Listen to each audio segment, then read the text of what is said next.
Local record label Careless is holding its first ever music festival dubbed Wavy Baby. The two-day festival happening in Mandaue City, Cebu today and tomorrow will feature over 20 local and international artists. And I got to speak with Careless CEO Jeffrey O and Careless founder and president James Reid. And they told me the goal behind this festival and why they chose to hold it in Cebu during the Sinulog weekend. Well, as a music company, festivals, I think, are the culmination of what the music industry is all about. And it's about bringing different acts, not just our own, but local, international, and, bringing it together as a community. So it's really a large-scale music community event. That's what a music festival is. And we thought about where do we want to launch our first one?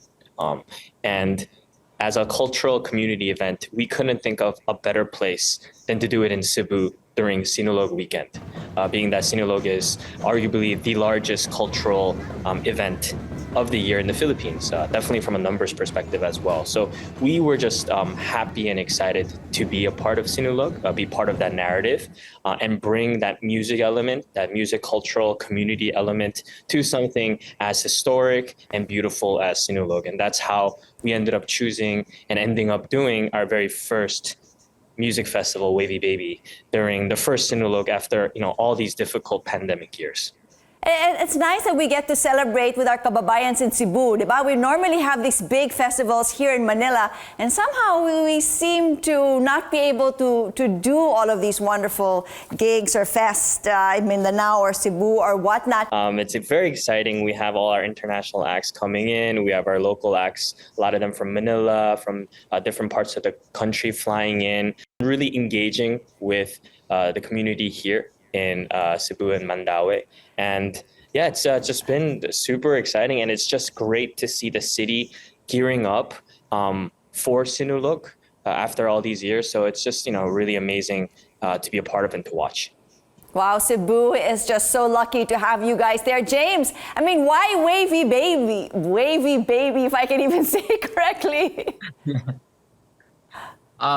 Wavy Baby, it's just like a name that we made up, kind of like Lollapalooza or Coachella. It doesn't really mean anything. It's just fun to say, and it's catchy and it sticks with you. Yeah. Hard to say as well. Trouble saying it. Maybe we should keep it. Wavy Baby. All right, it's tongue twister there. But James, with that, what do you hope to achieve, of course, with this music festival? As I said, there are lots of festivals sprouting up right now. How will this differ from all the other festivals that we've had here in Manila, at least? I think what makes it different really is the scale of the events and the lineup of artists that we have coming in, both locally and internationally. And I think, the goal really is to create a one-of-a-kind festival here in Cebu.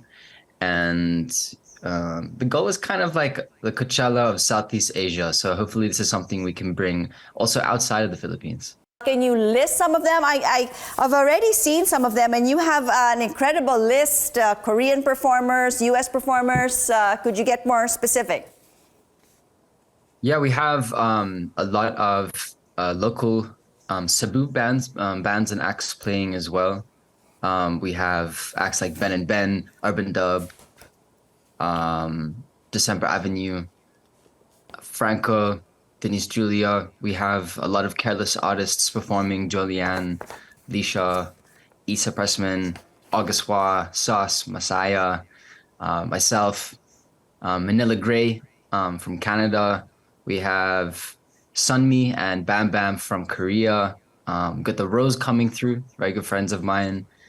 We have Pink Sweats and Bag Raiders, and there's still a lot more. So it should be very exciting. And it's been through all these pandemic years, I haven't been able to perform a lot of the songs I've released for the fans.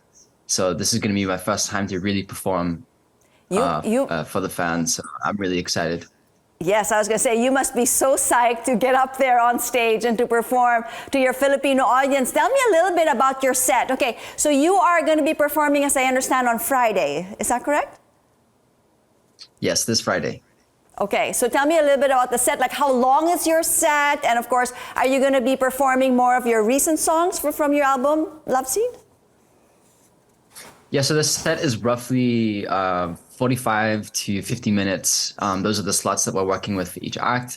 And I'll be performing almost all the songs off my Love Scene album, which just came out, and a couple of the classics I was able to release during the pandemic that I never got to perform. So I'm really excited for that. Jeffrey, okay, so you, James here already mentioned a gazillion amount of artists that's going to come in. How did you differentiate, or how did you assign the certain days, and how did you clump them together? That's a question we get a lot. It's like, how'd you come up with this lineup? It's so different. It's what was the thought process? What's the theme? And when you have a lot of festivals, a lot of them have very specific themes. Whether it's indie music or rock music or pop music, there's always a theme. We want it to be reflective of what people listen to.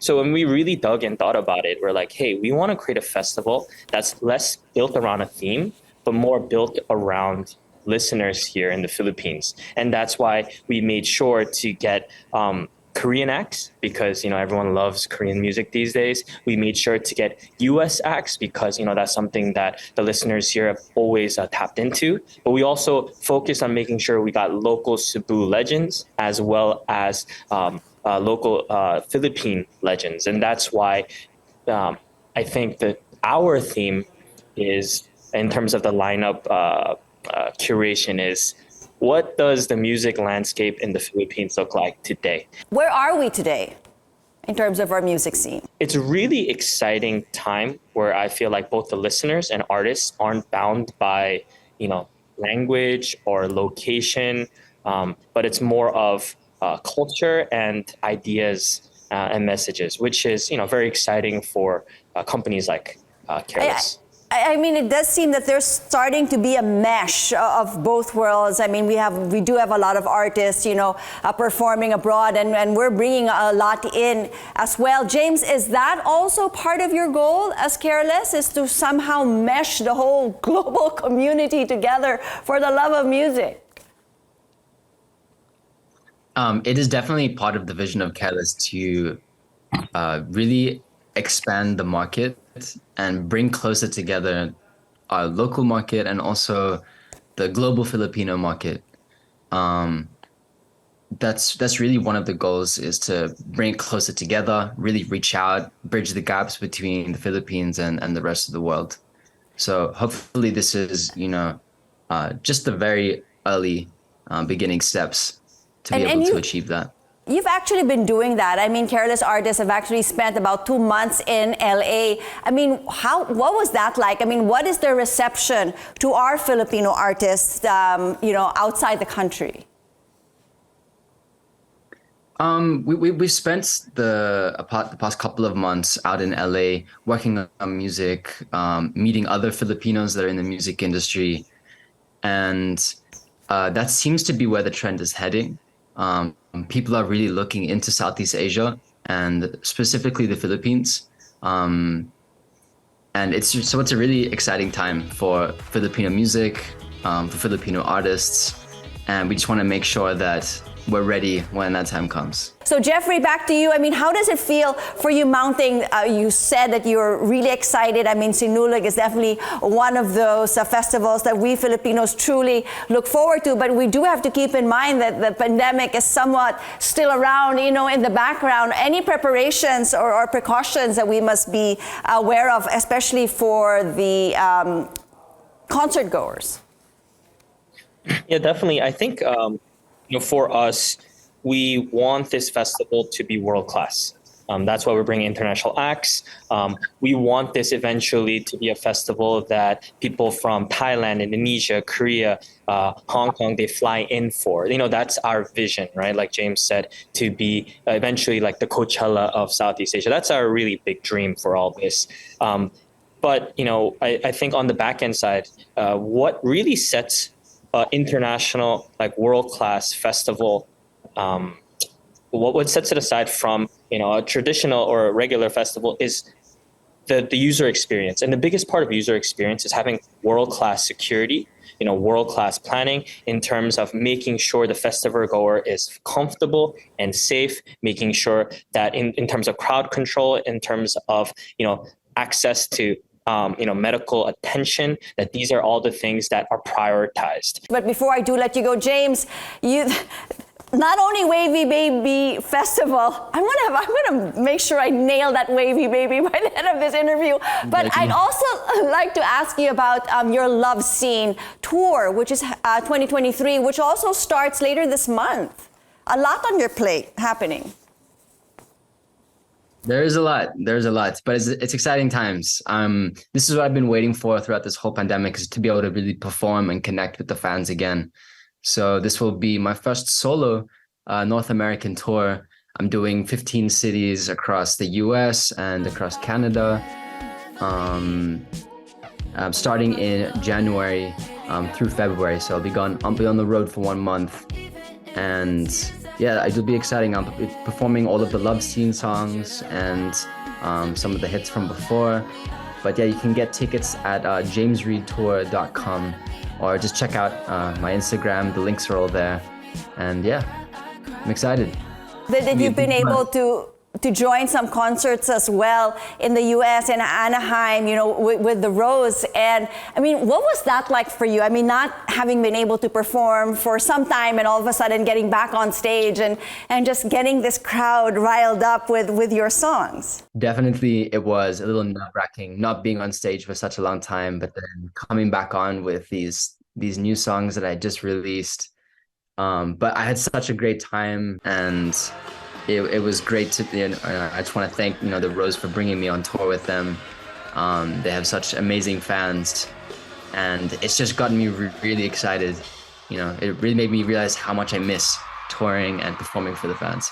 All right. Well, with that, we do wish you all the best, and good luck once again to your Wavy Baby. See, I still can't get it right. Wavy Baby Festival. Oh, you got it. There you go. Which is happening, of course, on the weekend. Thank you, James. Thank you so much for joining us. James and Jeffrey for joining us this morning right here on New Day. All the best. Good luck, you guys.